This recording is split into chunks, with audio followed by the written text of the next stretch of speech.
Welcome to Hercules Performance and Physical Therapy, where we help functional fitness enthusiasts, gym goers, and athletes rehab from injury and improve their fitness for longevity, not only in life, but also sport. Today, I want to walk you through our most common mobility deficits and strength deficits we see in the shoulder, hip, knee, and low back. These are particularly important to the functional fitness enthusiasts, our group class members, and our gym goers, because these are the common areas and deficits we see with them. With that being said, every joint, every injury, every ache and pain might need more specificity, and that's where getting a very thorough assessment and diagnostic from a doc or PT can help solve your individual problem. What we're going to touch on today is, again, the most common things we see in the area, assuming that there's no major injury to that joint, etc. So if you do have any major injuries, you need some further specification, reach out to us. We're more than happy to help you as well. All right. So number one, let's start with the shoulder. So the shoulder is meant to move at 180 degrees of flexion. You should be able to get this shoulder overhead.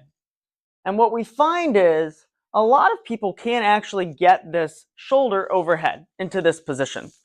A passing test would be shoulder all the way to the ear. You should see that my shoulder is covering my ear. And can you bring it to your ear this way as well? So ideally with both arms. And you pass this test by getting the shoulders all the way overhead and in. If you are stopping in this position where you can't quite bring them in, you're missing some range in that shoulder, which could be impacting things you do in the gym, such as downward jog, such as bench press, such as military press, snatch, etc. So if you're missing range, that is the first thing we look at, especially in a joint that is achy or painful with specific movements, especially higher level movements like in the gym. So how do we start to solve this lack of mobility in the shoulder? We're going to do a prayer stretch. Super simple. You're going to find the edge of a couch, a table, a bench if you're at the gym. Hands together, very simple. You're going to drop the elbows down onto the table. And you're going to lean on back. And what you're going to notice is a big stretch through your lats, basically up near the armpit. And if you're not feeling the stretch as much in this position, shift onto the one elbow here, lift the other one off the table, hang out here for 1 minute, and we're going to alternate to the other side. What is going to be key among all the things I show you today is when you test something, and if you're missing rotation in that area, I want you to perform the exercise and then come back to it. If you find that range of motion opens up, great. You found yourself a winner. So again, if you're not able to pass that overhead test with hands over the head, shoulders to the ears, let's start with a prayer stretch. 2 times a week for 1 minute for 2 sets on both sides. Now, the bigger problem we typically see in the shoulder is instability, meaning you or your muscle group can't stabilize the shoulder in the joint. So what will happen is as we're moving overhead, the head of the humerus here can't stay centered in the joint. It will start to move around and will sometimes bump into the acromion here. So this is often caused by a poor strength where some of our shoulder stabilizers, such as our subscap, which is part of our rotator cuff that sits on the front of our scapula, or what we think of more so as the rotator cuff that sits on the back of the shoulder. So these small muscles help to take the head of the humerus and keep it in a solid place in the joint. And what happens is if that's not fully functioning, it will start to create some bumping around in that joint. How do we start to solve this? How do we test for this? So we're going to look at a few different positions. You're going to need a small weight here, about 2% of your body weight. So I want you to think between 2 to 5 pounds should cover most of the ranges for people. When in doubt, go with a 2-pounder. So the first test is fairly simple. You're going to lie on your belly. You're going to perform this on both sides. You're going to take this weight, thumbs up, and you're going to bring it out to the side, and you're going to hold for as long as you can here. Ideally, no pain, and I shouldn't see this arm drop out to the side. Passing test is 60 seconds. You should be able to hold that for 60 seconds without that shoulder dropping, and we're out there being a pain reproduction. That's looking at some of the rotator cuff musculature. It's also grabbing a little bit of your mid-back, such as rhomboids and middle traps as well. Very, very important for stabilizing the shoulder, especially when we go overhead. The next position I want to look at is more of an overhead portion of this as well. And this is going to target more of the low trap. And this is a huge shoulder stabilizer when we go overhead, especially in things like a snatch, a push press, even a baseball player throwing, where you're at that maximal velocity point. Really important for stabilizing the shoulder. So here's the test.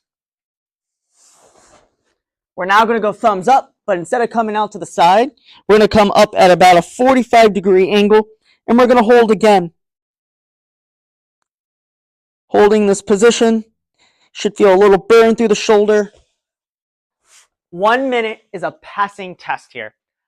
I will say that there's very few people who come in with shoulder pain who do pass that test. Most of the time when we start to look at shoulder injuries in the gym, these are things that can be prevented by staying on top of your shoulder health in general. So the first two things to look at: how do the muscles on the back part of your shoulder and back stabilize your shoulder? And do you actually have enough range in that joint to go overhead? Again, there's a lot of other things that can be going on the shoulder. Do you have a rotator cuff tear? Do you have a labral tear, etc.? And these are things that we can diagnose in the clinic. But when we're looking at the most common things, these are the two areas you should start with. Let's wander down to the hip here. So the hip's not as much of a mobile joint as the shoulder is. It's a little bit more stable, meaning the actual bony contact, there's a little bit greater of a surface area there. We also have just a bigger muscle mass around the joint in general. So if you think glutes attaching on the hip, you have a lot of things that help to stabilize it. So what will often happen is that joint will get very stiff, especially for my functional fitness enthusiasts, gym goers that sit all day for work. So the first thing we look at the hip is, do you have enough range to actually get into a squat position? Something we often do. Or even if you're flowing through some yoga positions or in Legree on a micro reformer, can you get those hips to come back down to the heels in this more child's pose-like position? And we'll find that if you're missing range there, that will not only cause some pinching in the hip, but it may also lead to some low back strain, as we're now having to compensate with the low back. So this is a really important position, especially in these more active activities that you guys like to do. So number one, do you have enough range into that position? The easiest test here is to lie on your back, grab the front part of your knee, and you're going to bring it to your chest. Passing test is to get any part of your thigh to touch some part of your stomach or your thorax here. As you can see, I'm a little tight. I would pass technically, but it's a barely. Very tight on that side. And we're going to want to do each side individually. This side passes. You can see I can get part of my thigh to touch my thorax here. I want to keep the other side nice and flat on the table. That's all that test is. And that's something you can do regularly to make sure that you're open enough to perform some of the activities you want to do, like squatting. If you find you're stiff here, here's the first exercise you can do to start to work on that.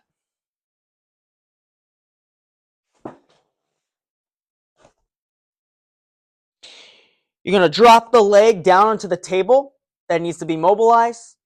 You're going to cross over on the other side, and we're going to lean out to the side of the leg that's down. And you're going to notice, if you're stiff, a big old stretch in the back of this joint.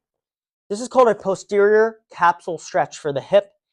And we're starting to use gravity to mobilize the back of that joint. So what I'm going to have you do is oscillate back and forth here 2 minutes on the side that needs it. Then you're going to pop back up and you're going to retest that position. If it improves, great. You know what you need to work on. And it's also very low-hanging fruit. It's very easy to do. And once you clear this up, you're going to find that you're going to be able to get into these positions a lot easier without compensating through other parts of your body. It's going to help to protect that joint as you move through squatting positions or into deeper hip flexion positions, like when you're on a bike as well. The second part of the hip is, do you have enough stability? Do you have enough strength in that hip? This is where we see a lot of people complain of a pinching sensation in the front of the hip. So knee comes up towards the chest, and the second we get here, we get a pinching sensation right through this part, almost down into the groin region. And this is because the head of the femur here is starting to bump into the acetabulum. It's not centered, much like through the shoulder here. So we can use your own muscles to help position this a little better. Now, granted, there's certain reasons for impingement. You could have something structural, and that's something that can be addressed through an MRI and surgical prevention. However, a lot of this is functional in nature, meaning due to weakness in the muscles of the hip, your hip is misaligned and it's causing this pinching sensation. And that's what we're talking about today, especially if you notice a pinch in these positions. So what I would have you start with is this simple test. Can you get into a side plank position, lift the one leg up, and can you hold? Passing test without your hip dropping down or moving all around is 60 to 90 seconds. This is very tough, but it's an easy way to start to see, do you have enough stability through that hip to control it?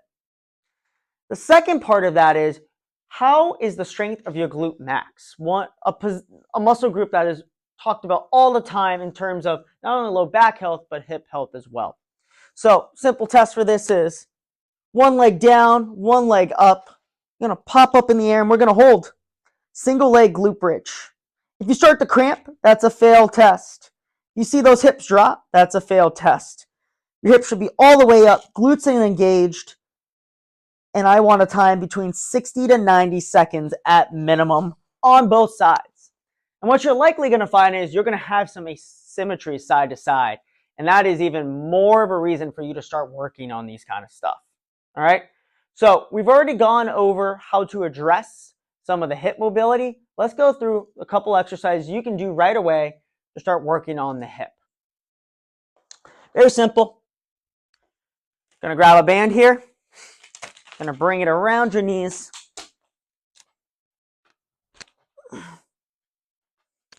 We're gonna start with feet apart, move into a full bridge. You're gonna hold 5, 4, 3, 2, 1, come back down. We're gonna go through 15 to 20 reps for 2 to 3 sets, 2 to 3 times a week. You should be working your glutes a lot. The second you start to get stronger and you can move on to a single leg, that would be the progression. Now, to address some of the musculature on the side of the hip, if you failed that side plank position, is to pop on up, open the leg up, 5, 4, 3, 2, 1, come back down.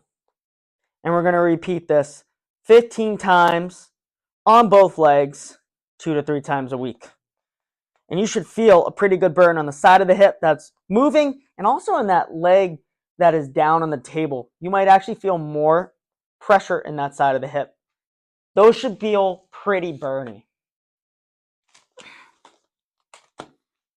Awesome. So I failed to go over the one that you should do for the shoulder if you're missing some shoulder strength. This is what those would look like.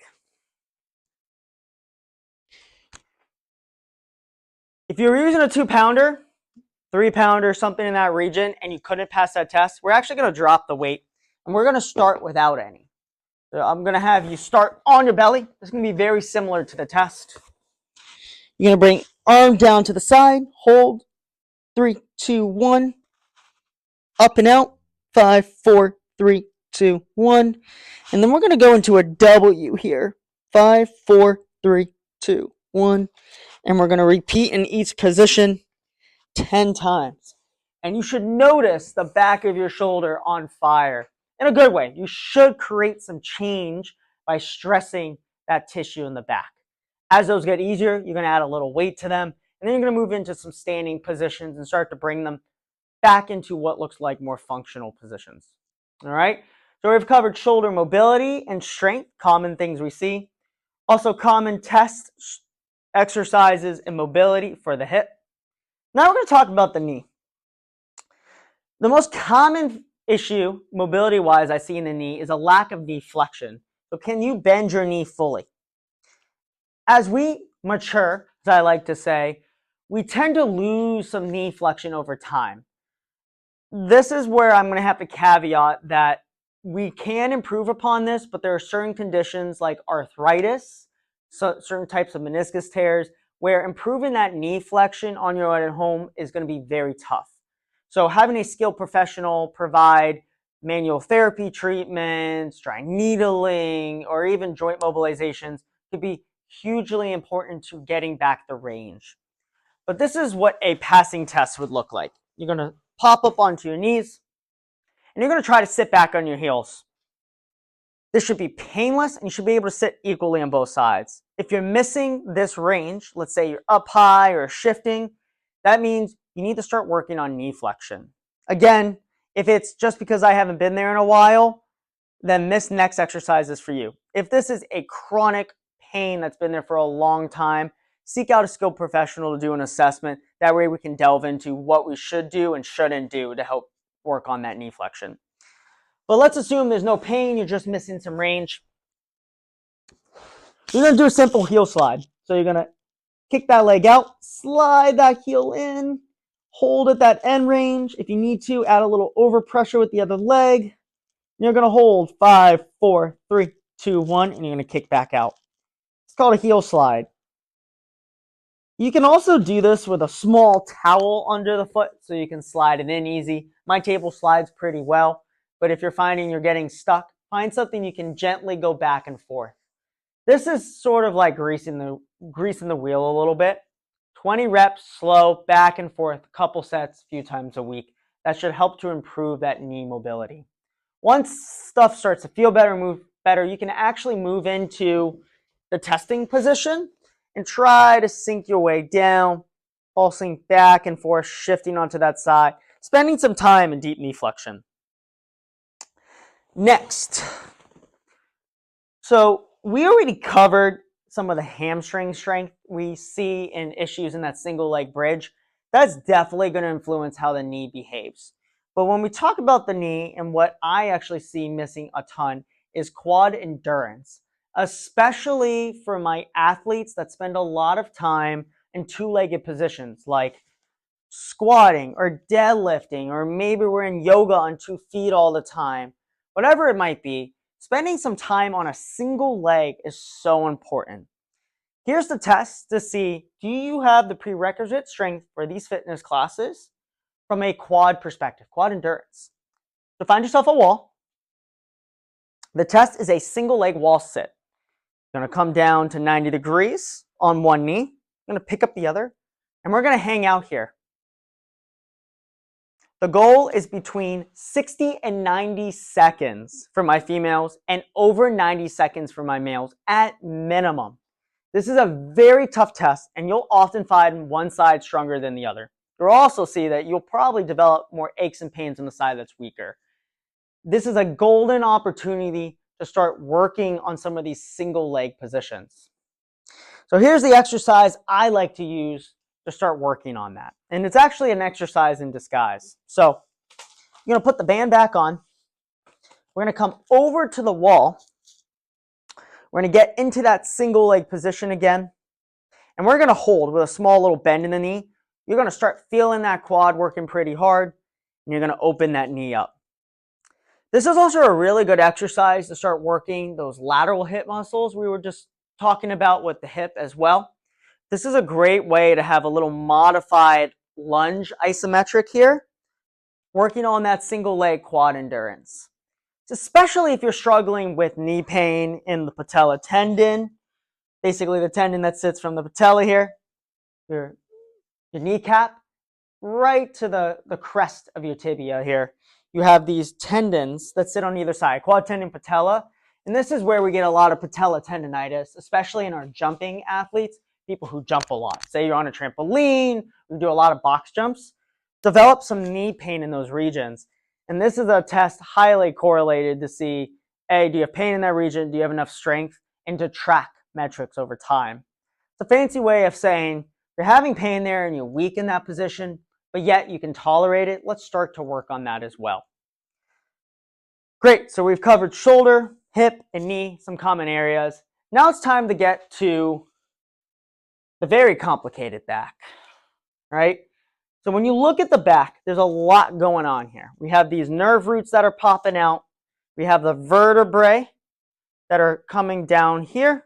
And then you have the disc that sit in between each vertebrae. And these are often what you hear when someone has a bulged disc or a herniation, where they start to slide back or some of the fluid inside of it slides back and starts to push on some of these nerve roots or even the spinal cord, which is something we want to avoid. And it creates some radiating symptoms down the leg. We're not going to talk about that today. That's a whole different video, a whole different ball game. We're going to talk about kind of an elephant in the room, in that a lot of PTs, a lot of medical professionals tell you, don't strength train your back. It doesn't need to be strength trained. It'll only hurt you. And that is completely wrong. Your strength in your back needs to be there. It needs to be strong. And in fact, what I see is a lot of times we've actually avoided a lot of back strengthening positions because we've been told they're bad. They're not bad. They just need to be done correctly. They need to be done with the proper dosage and watched, managed. And if you don't know how to do that, seek out a professional that can help you. The other component of this is there's a lot that attaches in this area. We have the glutes that grab part of the sacrum, which is very close neighbors with the lumbar spine. We have the psoas, which is a hip flexor, something that's often tight, especially in that trail leg. You're getting a little tight through the front of the leg. That attaches on the spine. We have our actual, what we think of our six-pack abs that sit on the front. Those attach to the spine. We have a lot that goes on here. It's a long way of saying a lot of times when the back is starting to become irritated and painful, the problem comes from something else. Either your hips aren't moving well, you don't have enough strength on the back side of your back, you don't have enough strength in your core, which I consider the core basically anything that attaches to the pelvis. But if you don't have strength in your six-pack muscle region, this can all create deficits that can start to lead to the low back becoming unstable and sometimes painful, especially in certain positions. So the one I'm thinking of is when we are in more of this plank type position. A lot of people will develop pain here even though the back's not really moving.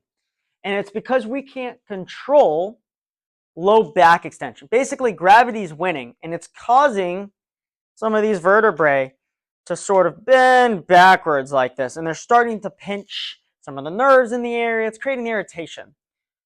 How do we solve this? You start by improving the strength of the front part of the spine. Do we have enough strength to keep a nice flat angle here, nice straight line, instead of dumping it into our low back? If we can maintain that, we can get into better lifting postures. We can have better protection of the spine. So here's the first test of 2 to look at some of the strength that I want to see in the low back. Number 1, can you get into a hollow hold position? Arms crossed, head off the table. Can you hold this for 60 seconds with no pain? And can you do it with a flat back? Often people will dump into extension, and that's a sign of weakness in some of the core muscles that can lead to some of the pain in the back. 60 seconds is our test on that. The other test is what I had shown you before, good old plank position. Can you hold a plank, nice squeeze in the glutes without sagging down here or shifting back? And you'll hold a straight line plank for 2 to 3 minutes with no pain.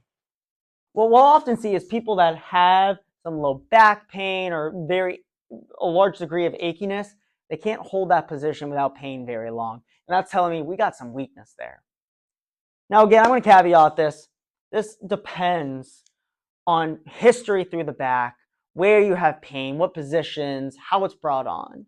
But if it's more of an achiness and soreness from working out, every time I squat deep, it starts to bother me, this can start to indicate that you possibly have some core weakness and some poor mobility through the spine and hips.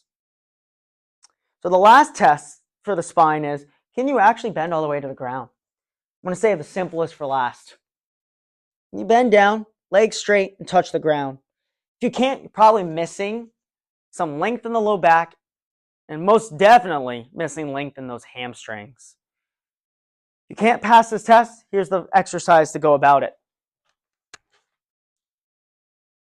Knee to the chest, you're going to kick that leg up. 5, 4, 3, 2, 1, and we're going to relax. And we're going to repeat 20 times, trying to get that leg straight, holding for 5, and relax out of that. And then we're going to retest that forward bend position. You pass, you just have to just got to mobilize those hamstrings. Now, if you passed our first 2 strength tests in the plank and the hollow hold for the spine, here are the 2 exercises I want you to start with. Number 1, you failed the plank test. You didn't achieve 2 to 3 minutes. Let's start with the bird dog. So you're going to squeeze your belly nice and tight, flexing, squeezing the butt. You should see my back round just slightly. And we're going to lift arm and leg off the table. You're going to notice I'm not all the way up here. I want a nice flat spine. Should be only 2 to 3 inches off the table. And we're going to hold for 5 seconds. And we're going to alternate for 20 reps. Should notice some fatigue in the back. You might even get a little fatigue in the front of the belly. Now, if you were having a hollow hold deficit, basically don't have the strength through your midline on the interior side here, we're going to go to a dead bug. Hands and knees in the air. Drop one hand, one leg down, and we're going to repeat. The key here is to keep that back nice and flat on the table.